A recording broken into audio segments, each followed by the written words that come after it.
Welcome to our fourth and final installment of our online series that dives deeper into our investigations into the Hisba Diwan, which is part of our work at the ISIS Prisons Museum, or IPM for short. We, that is today, me, Dagmar Hovestad, I do the communication for the Prisons Museum, and I'm the moderator for the English part of the series. And then there's Robin Yassin Kassab, our head English editor and senior writer. And we're very happy today to welcome Shiraz Maher, whose vast knowledge on the issues promise an exciting discussion. Shiraz is a senior lecturer at King's College London in the War Studies Department, where he focuses on non-state actors. He's also the co-director of the International Center for the Study of Radicalization, where he leads the center's research on the Syrian and Iraqi conflicts, and also researches Salafi jihadi soteriology, which is, I admit I had to look that up, the doctrine of salvation. So before we begin to discuss our topic of today, based on this latest investigation that we did at the IPM, we want to analyze the legacy of ISIS for Syria today. So that's our topic today, but let me introduce you briefly to the organization, the Prisons Museum. It is a Syrian-led civil society organization and began its work in 2017 when ISIS retreated from the territories it held in Syria and Iraq. The team then searched for colleagues detained by ISIS, and they were looking for traces and evidence at the site that the organization had used as prisons. From this first documentation effort developed a methodology that cross-references multiple sources to reconstruct in 3D, three-dimensional landscapes, what happened under the Islamic State in Syria and Iraq. Our goal is to support accountability, justice, and memory. And the first project, the IPM website, was launched last fall in 2024. You're welcome to check the isisprisons.museum website. And with December 2024, the work began on our second project, the Syria Prisons Museum. The end of the Assad dictatorship makes the investigation of crimes committed in state prisons now possible. So we will launch this next project, the Syria Prisons Museum, in the second half of September, on 15th of September, as of today. But now back to our latest investigation at the ISIS Prisons Museum. Robin, to start us off and basically set the scene a little bit for our conversation of today, how much is ISIS still a determining factor in Syria today and its future? Could you give us a brief overview over the investigation into the Hisba Divan? Why did the team choose to analyze this department? Yeah, we chose to focus on quite unusually. I mean, most of our work, we focus on sites, on prisons or mass graves or specific places where crimes were committed. But with this one, we decided to focus on the Hisba Diwan, which is a whole ministry or department. It's a means of governance. It's somewhere between a interior ministry and a justice ministry. It's a kind of morality police. It was responsible for enforcing dress codes, for example, and all kinds of rules and regulations about people's behavior. And it had a whole lot of spies working for it, as well as the Hisba operatives. It had a big surveillance network. And we decided to focus on that because I think it's probably the one way in which everybody under ISIS rule experienced ISIS. You could argue that if you weren't a fighter and if you weren't a politician or an activist or a media person, if you kept away from any kind of politics or reporting or fighting, maybe the people in charge would leave you alone. But in this case, that wasn't the case, because very ordinary people could just be going about their daily life and suddenly they are arrested because they've done something which they may not have even realized was, according to ISIS, a violation of the moral code. They could have been wearing tight trousers, or a woman could have been showing one eye, or somebody could have been wearing clothes with the Nike symbol, which was banned. Or somebody could have been late for prayers, or they may not have been fasting in Ramadan. All of these things were offences which were picked up by the Hisba Diwan. Smoking tobacco, smoking cigarettes, which is a very popular thing to do in Syria, was totally banned. Cigarettes were seen as narcotics, and people were dragged off the streets and whipped for smoking. The punishments for people who sold cigarettes were worse. So that's why we focused on it, because I think that's the way in which the general public in Syria and Iraq, who were under ISIS rule, really experienced ISIS as a kind of totalitarian state. And I can see, Dagmar, that you're flicking through some of the stuff that we've got on the website. I'll just tell people what we've got. At the moment, you're looking at the first investigation. There are two main investigations. The first one is about the theory of the Hisba Diwan, and it's largely based on a 106-page text called the General Regulations of the Hisba Diwan, which these guys wrote themselves. It's very bureaucratic. It's full of information about the violations, what they considered to be crimes, and the punishments for the crimes, and then information for the Hisba patrols on how they should behave when arresting people, and so on. The second investigation is called Relations with Society, and it's much more about the practice of the Hisba Diwan. How did they actually interact with people? And looking at specific people like Sufi Muslims, for example, people who liked going to shrines, or people who followed non-Salafi versions of Islam. Women, the women's division, because they had a special division of women for arresting women, as well as women being victims of ISIS.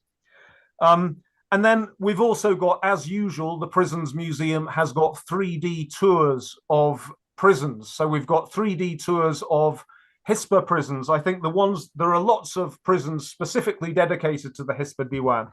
The ones that we've got up at the moment include the Muawiyah School, which is there, which was a secondary school in Raqqa, which was taken over and turned into the Hisba headquarters and the prison. There was a prison in the basement. The Maidan House prison was a beautiful traditional building in Mosul in Iraq, which was taken over by ISIS and turned into a prison. I think we've also got somewhere there, we've got the Shari al-Wadi, which was in a shopping center basement, and the Mar Yusuf Church, which was a church. They took over several churches and turned them into places where they detained and tortured people.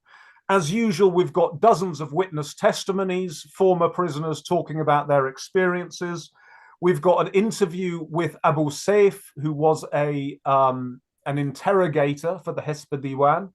And we've got a catalogue of documents, of sample documents, showing the kind of stuff, they were very bureaucratic, which is good for us, because it means that they left behind huge amounts of evidence about what they did. So we've got, arrest reports, interrogation reports, sentencing reports, and more. And I think that's about it. And it covers all kinds of topics, which we've already talked about in previous deep dives. Yeah, we talked about women, the role of women as executioners for what the Hisbah thinks women should do or shouldn't do, and also how women felt, the local women felt under the regime. And then we talked about surveillance as a very integral part of making people, adapt to the situation and really function within a regime that they have never chosen and really wouldn't really want to live under, right? So I think we want to start here, because we're looking based on this a little bit into the situation today, but maybe let's start at 27. Shiraz, so if we look at today, it's always good to look at the road that lead us there. And in a general idea, right, ISIS held the territories from largely 2013, really 2014 to 2017. Then they were gone and they had to flee. They're in the region in camps, but they are generally considered defeated if you don't look very close. But were they really defeated? What happened to ISIS after and the people in the region? Well, look, thanks very much for inviting me, Dagmar and Robin. I've been sort of on and off involved in different capacities with this project. I know when Robin and others were first thinking of as well. So it's brilliant to see how much it's evolved, and the importance of it can't be overstated, particularly in the post-Assad moment as well, given its broader scope now.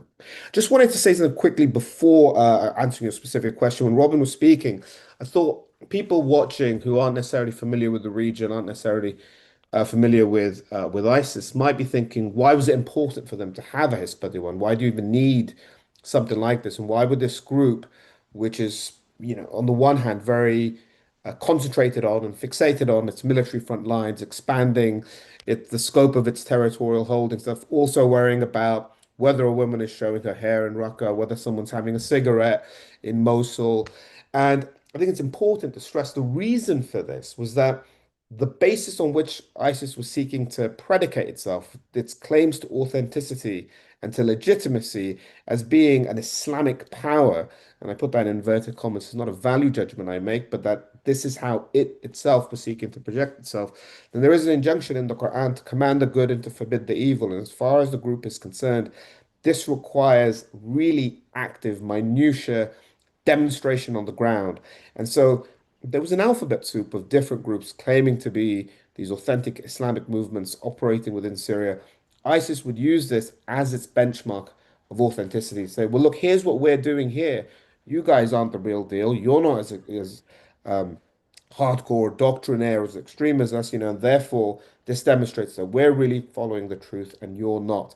And there's been that process of other groups following a slightly more pragmatic, maybe approach, which I'm sure we'll circle back onto. But I just want to explain why the Hisbah was important. That Yeah, sounds actually very important, because then the most extreme explanation of Quran is then the distinction, right? So, and then there is sort of a factor of purity, because they're the most purest form of whatever you want to look into your own religion, and that makes them successful and powerful, right? exactly. And I think, you could see in other territories that were being held, I'm always careful to use the word, there was a sort of theological pragmatism. I don't say moderation because, again, these are value judgments, but there was a Mhm. theological pragmatism that became uh, uh, a sort of guiding tool. And so in some other territories, particularly in places like Idlib and elsewhere, there was a broader attempt to socialize people into the agenda that you're trying to do, rather than to come in with this iron fist approach, which was really sort of very emblematic of the ISIS approach to its rule. Don't follow the rules, fall short. Somewhere there will be, a brutal draconian punishment. Whereas in other areas, there was at least attempts to try and say to people, here's why we're doing this, here's why we think you should be doing this, here's our understanding, come move with us, and trying to bring those people along with you in your way. And I think to that extent, at least, you could see more sort of attempts then at sort of social conditioning and sort of encouraging people in particular areas to adopt ideas that are perhaps more conservative than what was present at that time. But as I say, there's an emphasis on socialization, which again ISIS would use to say this demonstrates that you're not actually authentic. You're not really on the true path. We are. And so Hisbah is a really important aspect of what they're doing. It shouldn't be thought of as a secondary or tertiary element of their state building project. It was integral and really at the core of what they were seeking to achieve. Yeah. Yeah, thanks for adding that. Obviously, that was part of the reason why we did not just look at the sites of the Hisbah, but actually wanted to explain the central role this type of department had for its rule, right? So that's another aspect, but maybe we'll come on that. But once you have an ideology and you have an idea of ruling, things do change when you're actually in power, right? So power has its own dynamic. So ISIS was in power in this region for at least 3 years. And so there's probably also different distinctions in what happens when you are in power in the beginning phase and then in the slightly consolidating phase before it ended. But 2017, there was definitely an end to the control over the territories, at least in terms of having a say over the land. So what was left? How was the areas in Syria and in Iraq left after ISIS was in that sense defeated? Yeah, so ISIS is very much on the back foot at that point. It starts to Yeah, contract rather than, yeah. um, as they said about themselves, remaining and expanding. And so I think it's really important if we understand the resilience of the movement and how it sort of adapted to that moment of acute pressure. It's important to understand or to conceptualize ISIS in our minds in a sort of sophisticated way. And what I mean by that is this is not a one-dimensional organization. I say it has three aspects to its identity. And so it is a terrorist movement, and it has always been, at some part, a terrorist organization in the conventional sense. it's also operated as an insurgency, and we saw that across large parts of Syria and Iraq. And it was a proto-state. It did govern, as you said, for 3 years over major urban centers like Yeah. Mosul, Raqqa. And so, if we were all residents of Mosul or Raqqa during that time, it would have been our government, right? And so that aspect of its identity is what comes under great pressure during the kinetic operation um, to defeat ISIS, as it were. Yeah. And that aspect obviously is something that it no longer has, but it's able to slip back into other aspects of what it is. So it does remain an insurgency today, it does remain a terrorist organization today. It is, of course, greatly diminished in its ability to exert itself. It's obviously nowhere near as potent as it once was, and obviously huge numbers of its fighters are either dead or in detention right now. But nonetheless, it has allowed itself to retain those residual qualities, that's a phrase we could use, or residual aspects of its identity, that it can still inflict insurgent tactics in the region, and it can still operate terrorist tactics globally, and which is why there remains the need to be vigilant against, what this group could do. But as again, I want to stress, it's obviously nowhere near as powerful as it was a decade ago. Yeah, but it sounds an interesting analytical lens through which to look at an organizational body that is a terrorist group that can expand into insurgency and can then expand into a governing body that pretends or it actually succeeds at being a state. Because some of the reports about ISIS in charge describe that it was better able to deliver on daily goods like trash collection, cleaning up the cities, doing all the stuff that a normal citizen expects from a government, right? So they were very smart in the sense of addressing these everyday banal things and fulfilling them as a government. So this shrinking and expanding also comes with larger roles that they can actually fulfill. That's kind of an interesting thing to keep in the back of your mind. Robin, you were. Well, I was kind of about to ask Shiraz a question, which is, can ISIS still recruit? Because one of the interesting things in the situation is that you had these two groups that began. They have common history in the Islamic State of Iraq, or Al-Qaeda in Iraq, and then they diverged. So on the one hand, you have ISIS, and on the other hand, you have Jabhat Nusra, which went through various changes and then became Hayat Tahrir al-Sham, which is now the government or the core. It's not the entire government, but and we can debate what it means. It's the government, but it's the core of the government in Syria. Now, the current transitional president in Syria is the guy that was sent to Syria by Al-Qaeda and the Islamic State in Iraq to set up Jabhat al-Nusra. And then, of course, there was a war between ISIS and the people that became Hayat Tahrir al-Sham. And they went in very different directions. So on the one hand, there was the iron fist that you were talking about of ISIS. And on the other hand, there was the much more pragmatic, let's try to bring society with us in Idlib. Let's even move to the center. I've just read the book Transformed by the People by Drevon and Ayeni, about which I recommend to everybody, about it's called Transformed by the People because it's about Hayat Tahrir al-Sham, how they were transformed by the almost entirely Sunni and conservative society in Idlib, which is different, very different from Syria as a whole, and how they managed to come to the center of that society and stop being Salafi jihadi and become more of a mainstream Syrian national project, though still a Sunni one. So they went in very different directions. And at the moment, it certainly appears that the Hayat Tahrir al-Sham direction has been much more successful in the real world than ISIS. ISIS annoyed everybody. It unified everybody who were fighting each other. Were all unified in the end against ISIS. Everybody hated it, so they all collaborated in getting rid of it. Whereas Hayat Tahrir al-Sham has been very good at making friends, both and enemies, but mainly friends at the moment, both in Syria and in the outside world. Now, does that mean that jihadism has now radically changed? Does that mean that ISIS will no longer be able to recruit lots of people because people will think, well, wait a minute, this Hayat Tahrir al-Sham approach to transforming society is much more successful. So we're no longer interested in the ISIS method. What do you think? Yeah, it's a great question. I think there's probably several layers to it. As you said, the really important aspect of the first instance was when ISIS was standing and HTS slash, those territories up in Idlib were standing.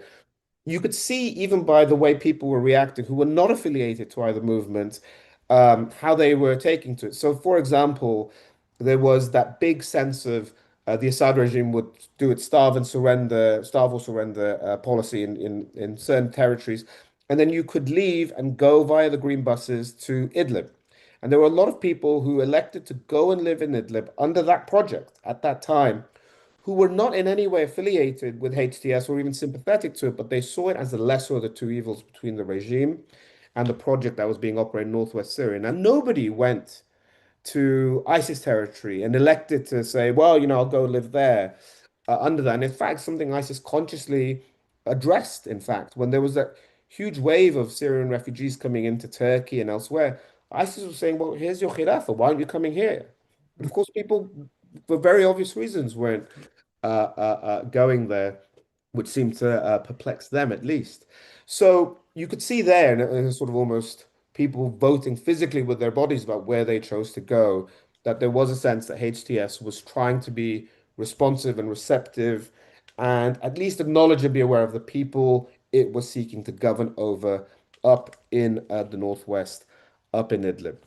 I think to that extent, ISIS represents the last of, or that, one of the ending phases of that global jihadism thing, which says, we will conquer Rome and we will be in Paris next week. And, as ISIS was hyperbolically stating consistently, and that sense of we'll take over everything. In fact, I think one of the outcomes of the last 2 decades and a half now of the so-called war on terror and everything has been this sense of a return to localization, which is the way jihadism broadly was actually in the 1990s.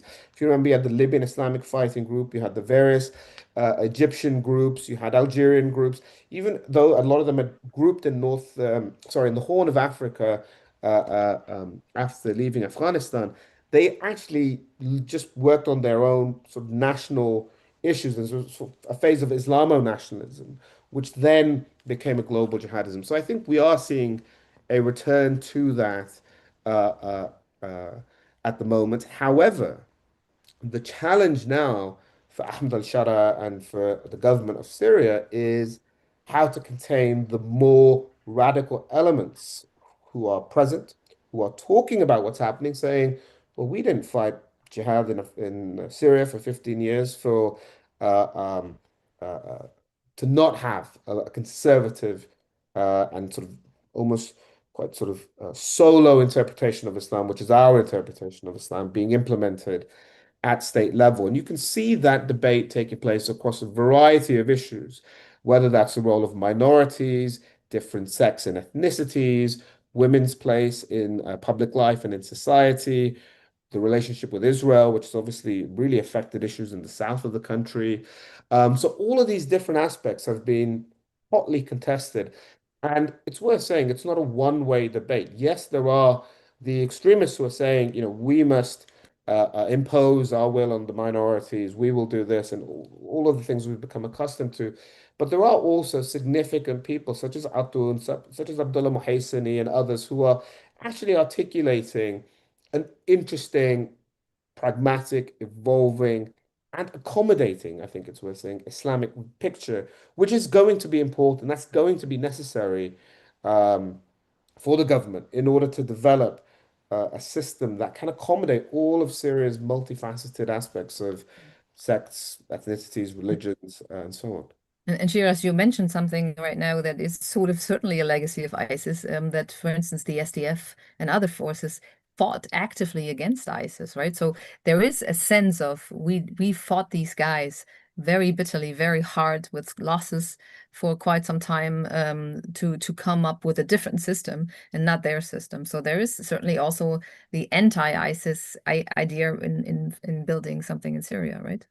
Yeah, I mean, look, everyone and lots of constituencies, every constituency over the last 15 years, has been invested by blood, where everyone's lost a son, a father, an Yeah. uncle, and in, very horrific instances. I mean, the prisons project is all about this and covering um, Yeah. not just the indignity of your loved ones being disappeared, but then even in death to being just anonymized and never recovered. So the SDF are one party in this who are also saying, look, we fought this very bitter, very aggressive campaign against ISIS, which they, primarily were responsible for.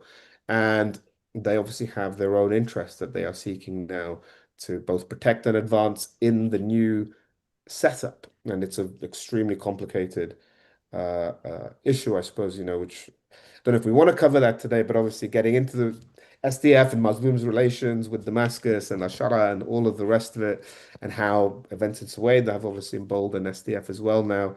It's pretty complex in terms of Yeah. where we go next. But in terms of Robin's original question, will ISIS even have the capacity to become a larger player again, or go back to this type of territorial expansion to become back, to because that is an assumption. People think there's so much chaos, so many different divisions, so little ease in the path forward. There is enough room for ISIS to go back and figure out how to repeat what they've done in 2013-14.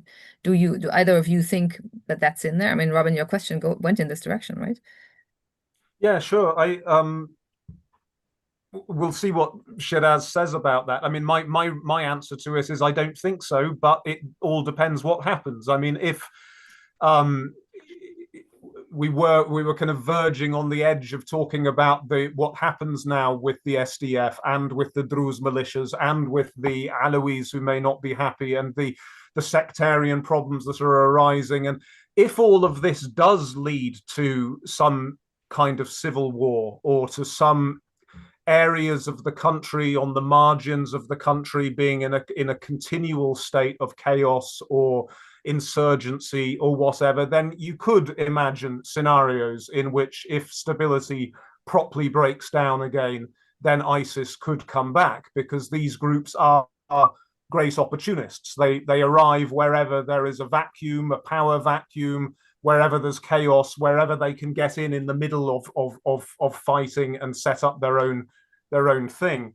So yes, I'm hoping that's not going to happen. But I would like to ask Shiraz about the possibility of maybe not ISIS itself, but maybe these extreme fringes of Hayat Tahrir al-Sham, for example, the people that you were talking about who are very critical of Ahmed al-Shara being pragmatic. What is there a chance that those people may break away and start creating trouble? And is there a possibility that it's already happening? Because there is this group called Saraya Ansar Sunnah. And nobody seems to be, you probably know more about it than I do, but nobody seems to be very sure as to who they are. These are the people that bombed the church in Duela in eastern Damascus. The suicide bomber went in and blew up dozens of people in a church. The group has also claimed responsibility for various revenge / sectarian attacks against it seems to be just Alawites, but maybe in some cases they're Alawites connected to the old regime. Now who is Saraya Ansar Sunnah? Some people seem to think it's a front for ISIS. Some people seem to think it's actually people who used to be in Hayat Tahrir al-Sham or may even still be in Hayat Tahrir al-Sham, but they're trying to pressure the leadership by doing this kind of thing. Or maybe there's somebody else entirely. I mean, what do you think, Shiraz? Yeah, thanks, Robert. I think, look, on the first question, could ISIS reform or reconstitute and take territory again and all that? I share your assessment. I think it's extremely unlikely.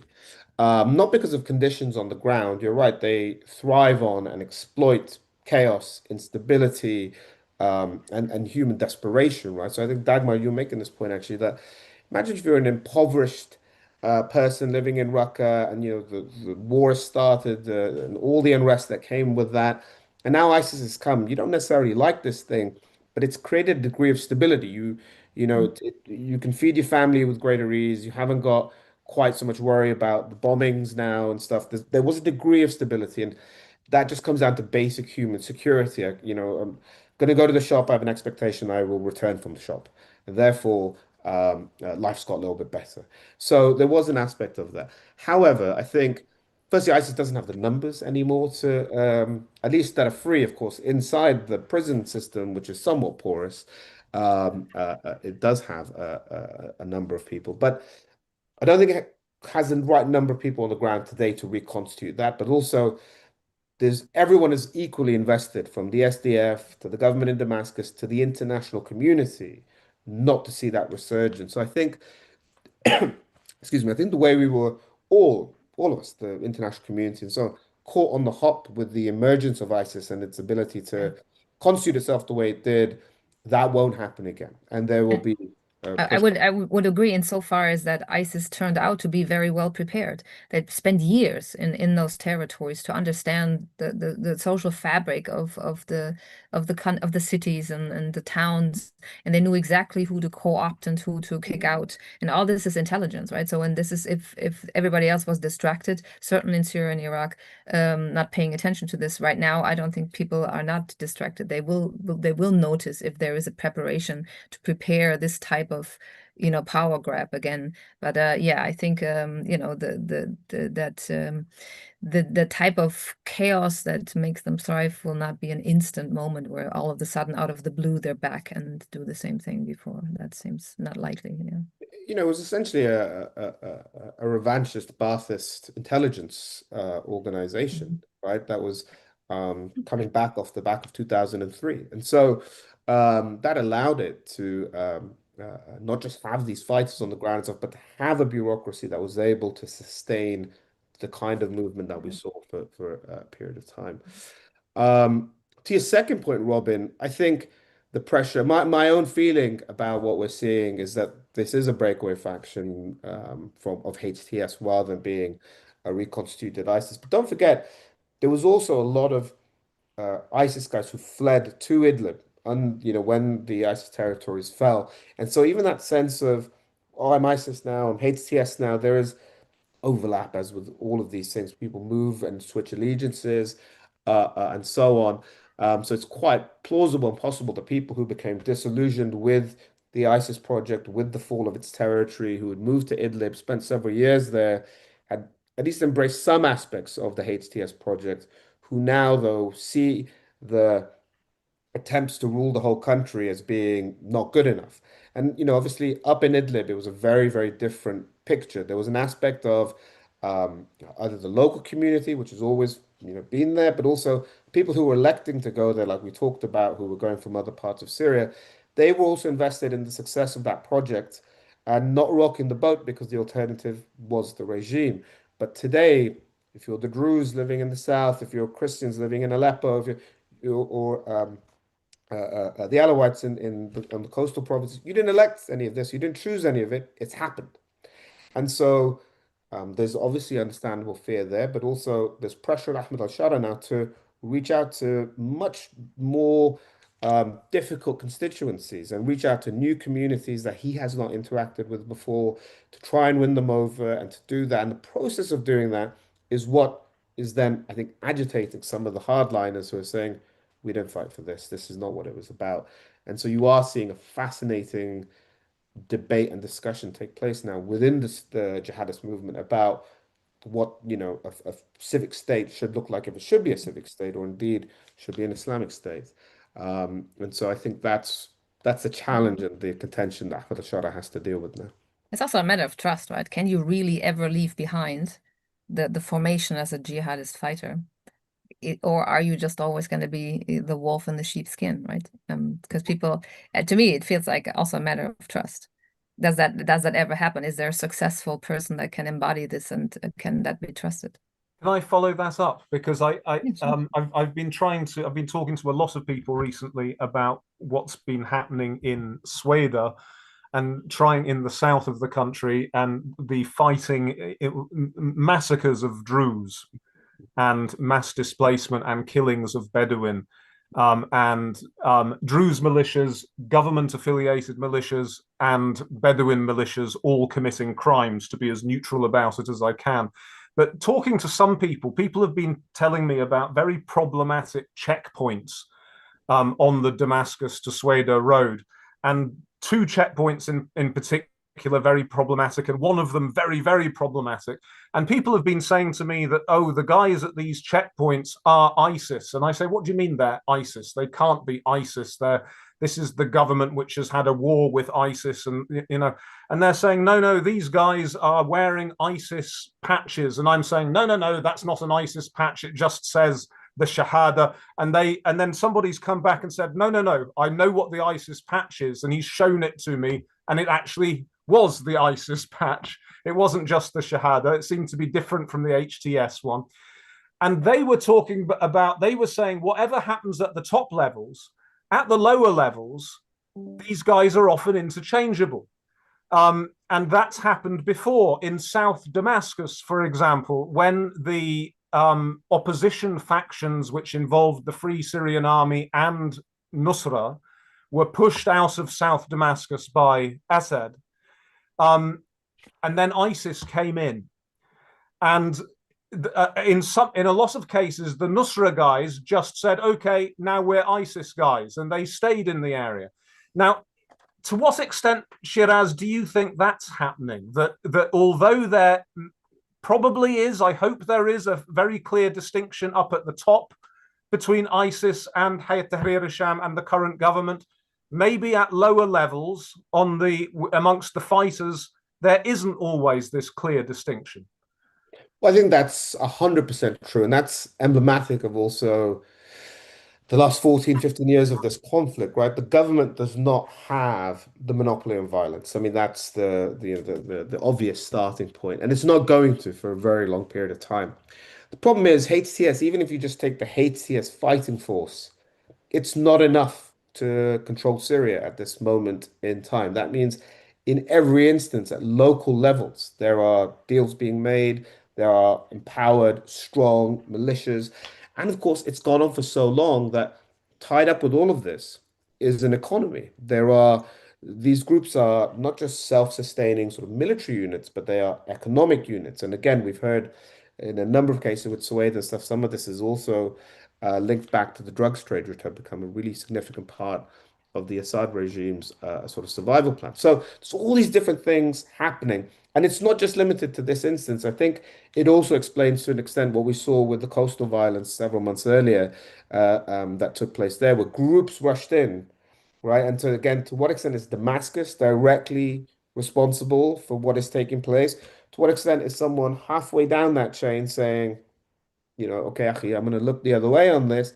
And then at that baseline level, people going in to settle sectarian scores and to take revenge and to do all of that kind of thing that we've all worried about and warned against from the get-go. So there's going to need to be an attempt to assert the authority of the state. And that's going to be very difficult. So I think these febrile, sporadic outbursts of violence that we're seeing, we're definitely not seeing the last of it, which is depressing. But I think we also need to be realistic that this is going to happen. And there's no quick solution to it. In fact, the government needs to try and get ahead of it and to maintain control. But it won't be easy. And there will be, as you say, then the guy with the ISIS patch and the next guy with a Nusra sort of, let's go back to the way it used to be, and someone else trying to pull things in different directions. This is the next challenge. This is almost the next phase of the Syrian civil war, if you want to think of it in that way, because to transition the state now is going to require also dealing with your own constituency. And for Ahmed al-Shara, that is this jihadist hinterland. But Dagmar, specifically to your point, has he, is this all fakery as it were? I don't think so. I think there is a genuine evolution within the jihadist movement in terms of its approach to these matters. And I think with him in particular, if you look at his trajectory without going into everything now from, going off in 2003 and so on, this is a highly pragmatic individual. He's a survivor, literally and so figuratively in the political sense, you don't get to, march to the palace of Damascus without being a shrewd political operator as much as you are a military tactician. So I think there is a movement there which is genuine. It's just to what extent does that all filter down and you transition everyone with you? It's a particular complicated web of actors that are all connected. And there is a state that left the scene who was also very much connected to all of these groups because they were enabling the dysfunction, they were enabling or they were profiting from the fights of the groups. And then they were economically linked to them through the drug trade and through the weapons trade. And, then there's certain alliances on the international scene. So as a transition country for Syria, it's really hard to go back to anything. There's nothing in the past.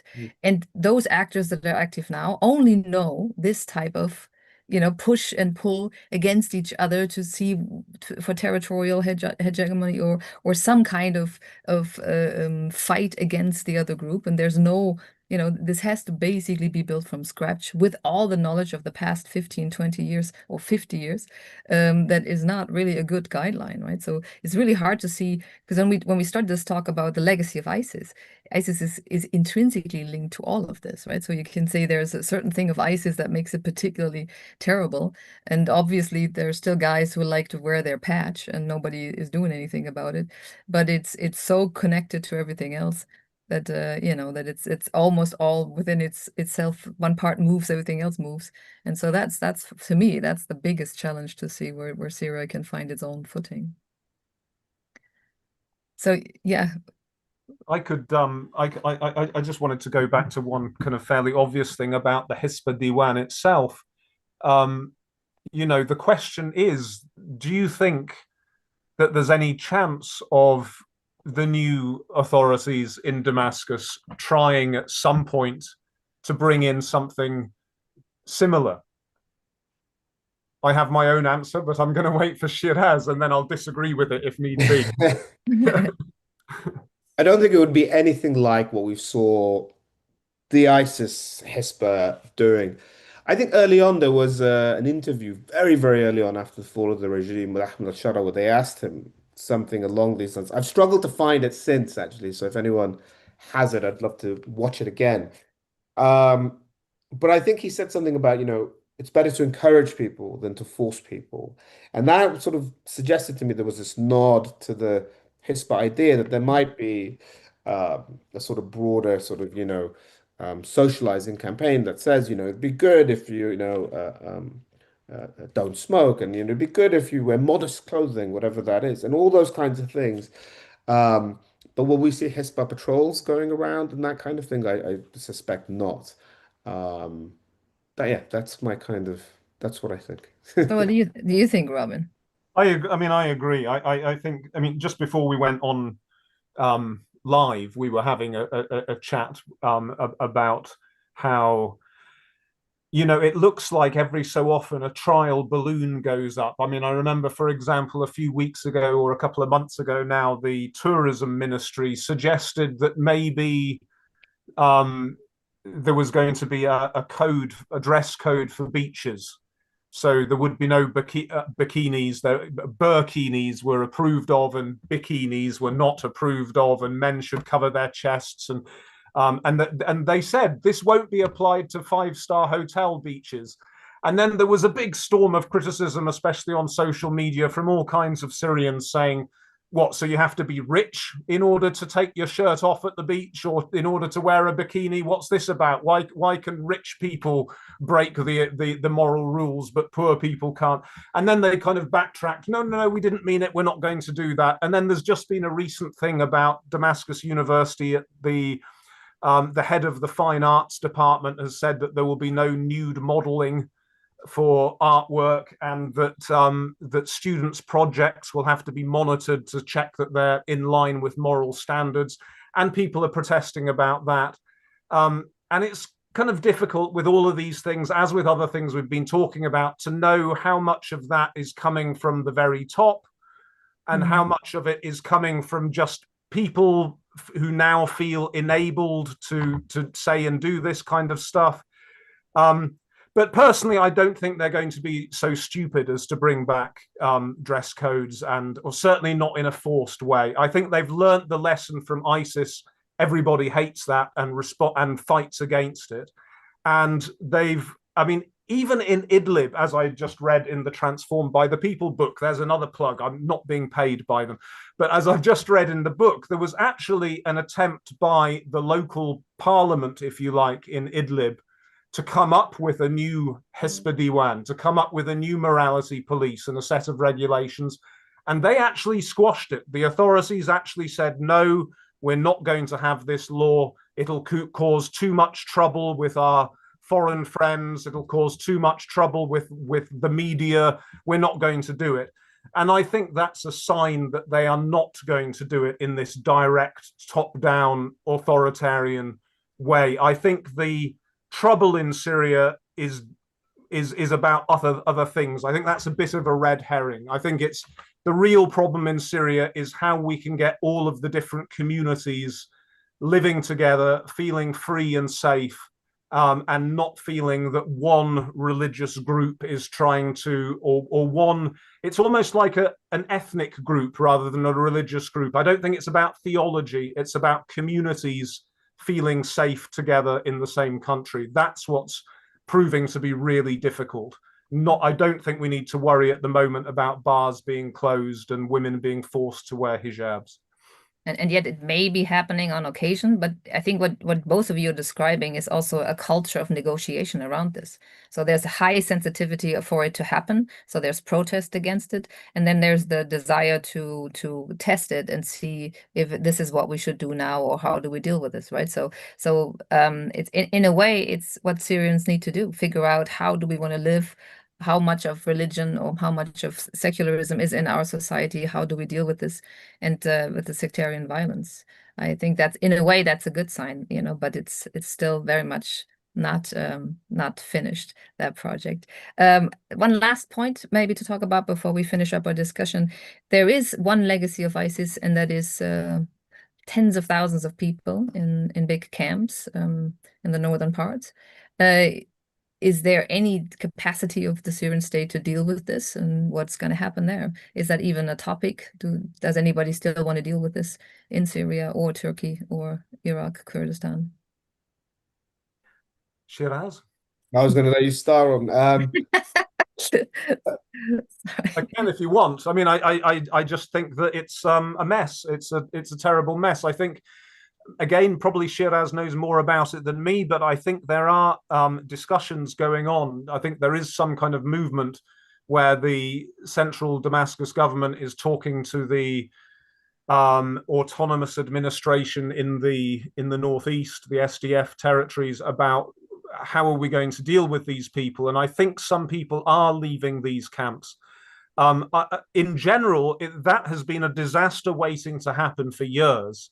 And I feel very strongly that, our governments, for example, in Britain, our government here seems to think that they're being tough and strong when they say that people in these camps who are British can't come home.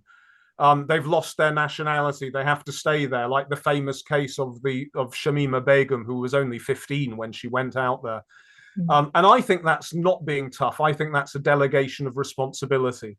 I think that for the security of everybody in the world, and in order to take on our legal responsibilities, the British, for example, should be bringing back British people.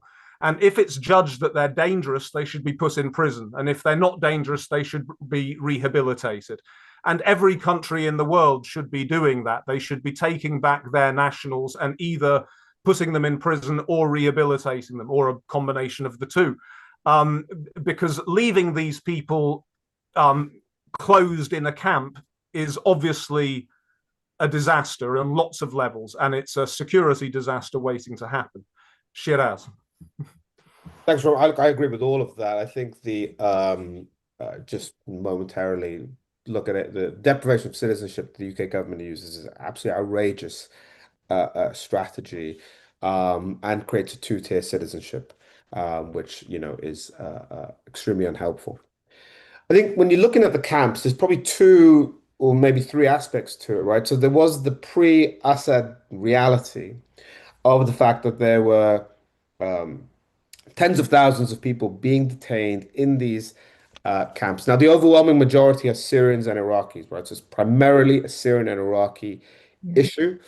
And then you need to disaggregate the men from the women and children who are slightly more complex case, particularly as, you know, there are tens of thousands of children, minors, maybe up to 20,000 children under the age of 18, maybe 10, 12,000 under the age of 12. That is an extremely desperate situation that these children have been held in for a number of years in an environment in which they don't have access to education, to sanitation, to healthcare, to all of those basic things that you need to live a good life and a productive life. So there is an urgency aspect to this as well, which is to reintegrate those children and remove them from this particularly desperate environment.